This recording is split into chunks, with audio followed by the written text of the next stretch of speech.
Welcome back, everyone. So I'm reading this book about, I don't know, just a lot of the issues in our food and health system in the U.S. and stuff like that. And it's a little bit depressing. So we're going to change the conversation to something less depressing and enjoy that beautiful sunset we have this morning.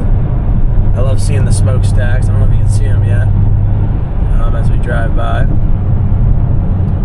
Old school mills and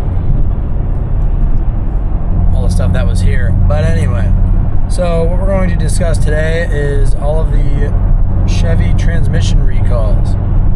So if you don't know, recently a lot of the Chevy 10-speed transmissions, I believe it's 463,000 vehicles, which is still a fraction of the amount that they would have made in total so far, I imagine.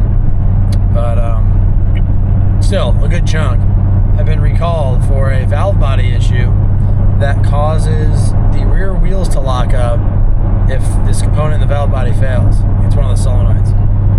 And regardless of what causes it, the fix for that they've come up with, the fix, is they're adding a software queue essentially, so that when the computer realizes that, I assume, some solenoid opening closing event isn't happening on time, it's happening too slow or too fast or whatever it is, they're basically just saying that, okay, it'll trip the check engine light, blink the check engine light, put it into limp mode so that you can't get this wheel lockup scenario, which, when you really think about it, is a horrendously bad way to solve an issue, because it's not really solving it at all, right? You're literally just saying to the customer, okay, we're going to throw a warning light, and then you need to go get it fixed. Meanwhile, you're towing your camper, you're on a long trip, you're in a hurry to get to work, whatever it is, and your vehicle is now stuck on the side of the road for something that is very much preventable if they just put the new part in it and fixed it. So that's my first gripe. They went the full, Elon Musk route of just making a little software update or software fix for a hardware problem. Actually, that's not fair. I don't even know that Elon would do that. He'd probably fix the hardware problem, to be honest with you. But anyway, not really relevant. So that's like my one gripe. The other thing is, though, why does this happen in the first place, right? So let's talk about that. Any modern transmission, any modern vehicle, any modern consumer product, period, obviously is trying to be made as cheaply as possible, within reason, as much quality as possible to satisfy the customer, right? They are not just trying to make junk. They're trying to make cost-effective, decent things, for lack of a better term, right? Trying to strike that balance. So the way that a lot of times they do that, right, is they come up with a prototype design, and then they'll strip back the prototype design based on what they need and don't need. Now, a lot of this is actually really good, right? Because it makes it lighter, it makes it run better, it makes it cheaper, which, like, in a good way, that it actually makes the end product cheaper for you. So a lot of it is a good thing when they do this process from prototyping to final manufacturing, right? They remove sensors they don't need. They remove, wow, that shaft is 2 times as strong as we need it to be. Let's lighten it up a little bit, all that kind of stuff. The problem I find comes in the next stage, and this is this is my life at work, right? I'm in the manufacturing industry. I'll just kind of leave it generic at that. I don't want to give away too much info, but I'm in the manufacturing industry, so I deal with this kind of stuff day in and day out. And where the risk comes in is when you kind of pull all the cost out of a product initially, and you say to yourself, all right, we've got a pretty good product here that we're proud of, and it costs, let's just say that transmission costs $1,000 Chevy's price to produce, and the HD transmission's $1,500 Chevy's price to produce, just for argument's sake. Well, over the years, a lot of times they'll try to, get that cost down. A very simple example in this case would be, let's just say they're using an expensive material for solenoid bores, right, or cylinder walls, basically. Let's just say. Well, they might research other materials that would have the same effect as the expensive material with half the cost. And if they spec it correctly and do the correct testing, as a customer, you'll never notice the difference, and you'll have the same service life. But if they accidentally don't make it correct, then you might wind up with like a recall, right, or something like this. Or the opposite can happen. The original design, they missed something, which that's a more organic accidental type thing a lot of times. Things are going to get missed whenever you have a brand new design. It's just the unfortunate reality of when you're designing something, right? What causes these big recalls, though? Because we've been seeing this from Toyota now. We've obviously just seen this from Chevrolet. We've seen it in the past.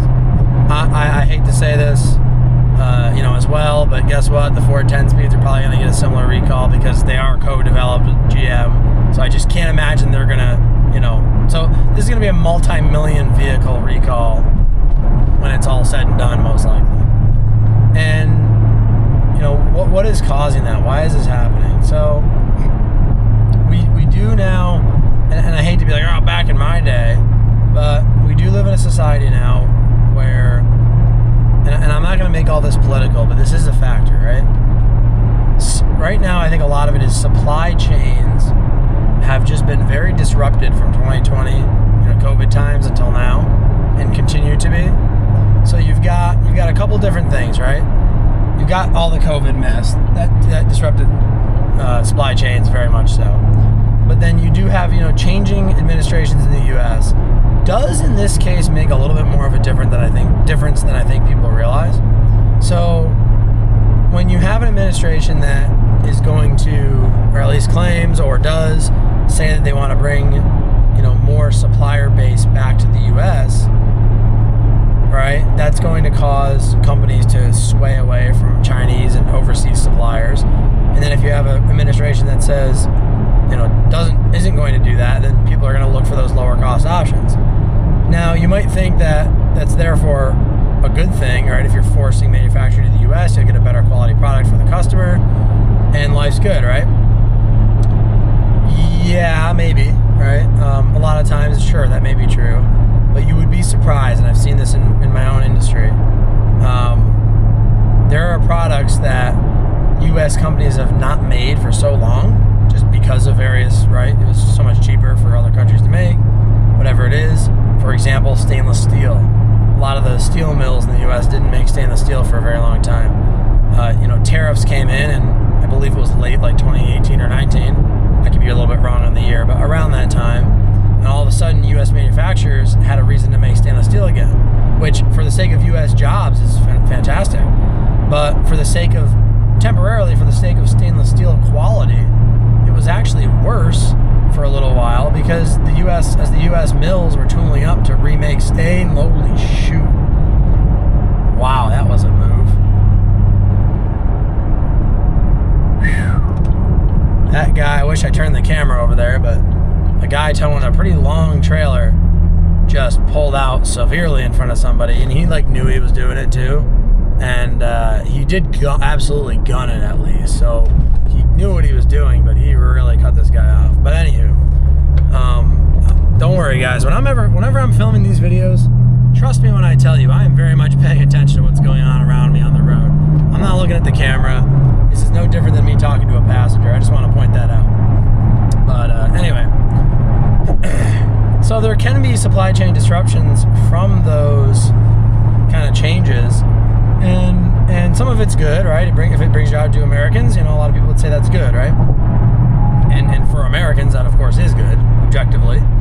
But if it messes with the quality of a product that's being made, everything has a side effect, right? That is what it is.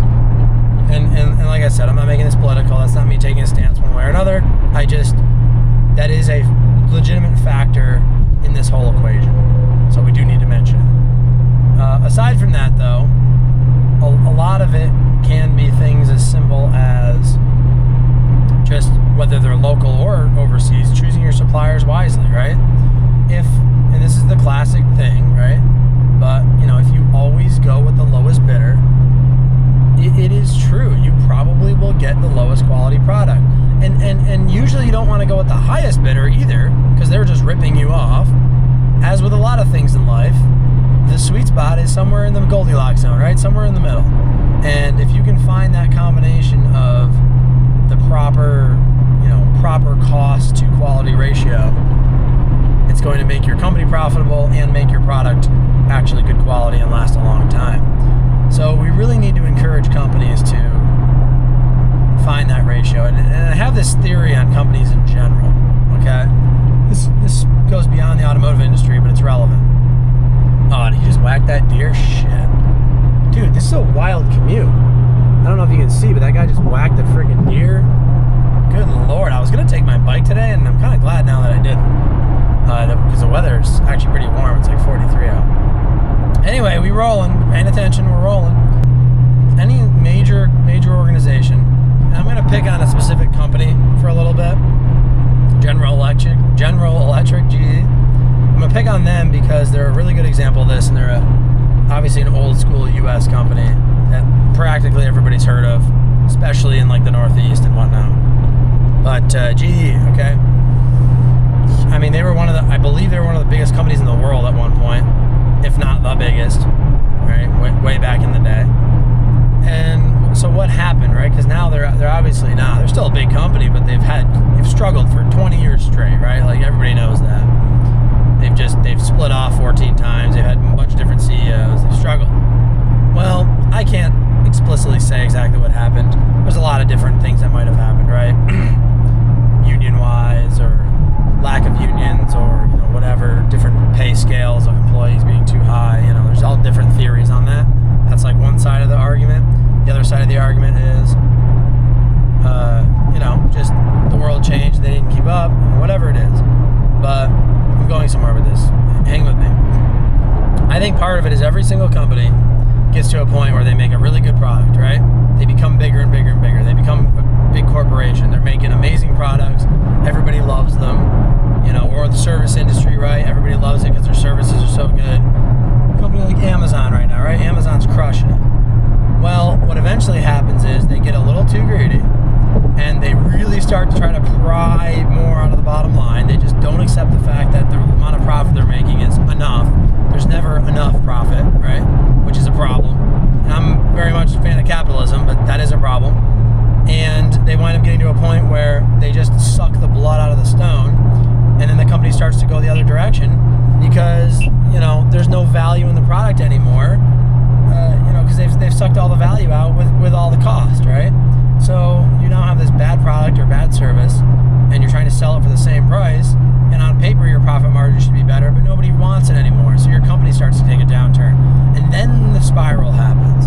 As the company turns down, major good quality executives leave and find other good companies. They get a better company experience.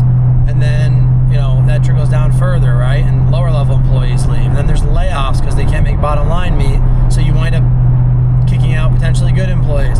And this cycle just becomes very hard to break without a significant downsizing, restructuring, and rebuilding and retooling of your products, right? Best Buy had to do this. They almost went bankrupt. They were literally shutting the lights off in office buildings for half the day to save power and, not printing anything on paper because they couldn't afford the printer ink, but they got the company turned around, right? You got to have that level of discipline and understanding where you messed up and how to fix it if you're going to be able to ever recover in that type of situation. So circling back around, I do think the automotive companies, they had that day of reckoning in 2008. Obviously the economy screwed them too, but there were a lot of late mid-2000 quality issues, especially for Chrysler vehicles and Dodge vehicles. Sorry, Dodge fans, I have nothing against them, but that did happen. That's just a fact. So these companies have their ebbs and flows, and I do think that is a big cause of a lot of these issues.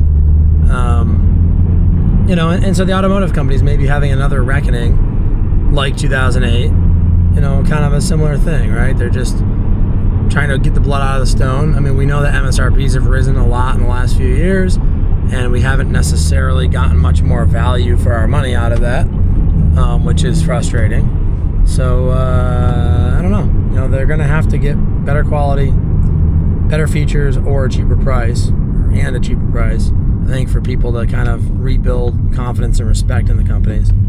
That might be part of it. So anyway, I'm kind of ranting at this point. I think we've kind of covered most of what I wanted to talk about.